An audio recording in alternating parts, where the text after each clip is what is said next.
আসসালামু আলাইকুম রহমতুল্লাহ বরকাত। আমি আসি হলো এখন আমি যেখানে থাকি এখান থেকে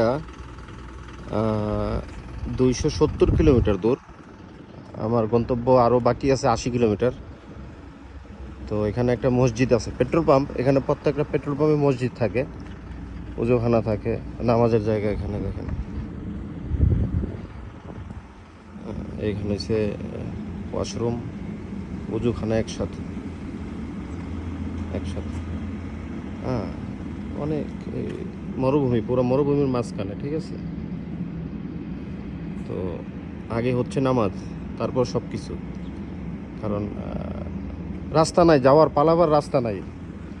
আগে নামাজ পড়তে হবে, আমরা যে যাই করি হিসাব তো দিতে হবে আল্লাহর কাছে।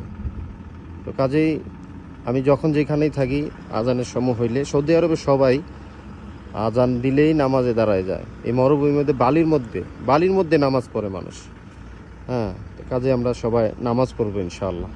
ঠিক আছে, একটু শেয়ার করলাম আপনাদের সাথে। আল্লাহ হাফিজ।